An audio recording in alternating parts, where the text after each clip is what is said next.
നീ കണ്ണുനീരോടെ പ്രാർത്ഥിച്ചാൽ മതി, പൂർണ്ണ ഹൃദയത്തോടെ പ്രാർത്ഥിച്ചാൽ മതി. എന്റെ കർത്താവ് നിനക്ക് മറുപടി തരും. എന്റെ കർത്താവ് നിന്നെ അടുക്കൽ വിളിക്കും. സ്തോത്രം, ഹല്ലേലൂയ.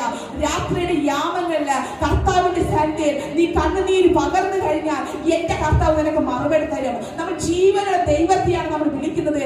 ഊമയായ ഒരു ദൈവത്തെ അല്ല വിളിക്കുന്നത്, ജീവനുള്ള ദൈവത്തെ, സ്വർഗത്തിലിരിക്കുന്ന കർത്താവിനെയാണ് നമ്മൾ വിളിക്കുന്നത്. അത്യുന്നതനായ ദൈവത്തെയാണ് നമ്മൾ വിളിക്കുന്നത്, ഉന്നതനായ ദൈവത്തെയാണ് നമ്മൾ വിളിക്കുന്നത്. സ്തോത്രം. ആ ദൈവത്തിന്റെ സന്നിധിയില് നിന്റെ ഹൃദയത്തെ ഒന്ന് പകരാമോ? എന്റെ കർത്താവ് ഹല്ലേലൂയ നിന്നെ വിളിക്കണം. ഹല്ലേലൂയ നിന്നെ വിളിക്കണം, നിന്നെ വിളിക്കണം. കർത്താവിനോട് പറഞ്ഞേ, കർത്താവേ എന്നെ വിളിക്കണമേ, എന്നെ ഒന്ന് കാണണമേ എന്ന്. സ്തോത്രം, ഹല്ലേലൂയ. കർത്താവ് എന്ത് ചെയ്തു?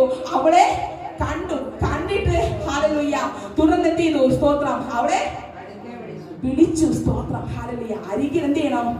വിളിക്കണം. സ്തോത്രം. ഈ ദിവസങ്ങളിൽ നമ്മുടെ കണ്ണുനീരിന്റെ കർത്താവിന് തന്നെ പകർന്ന്, കർത്താവേ എന്നെ ഒന്ന് അടുക്കെ വിളിക്കണമേ. ഹല്ലേലൂയ.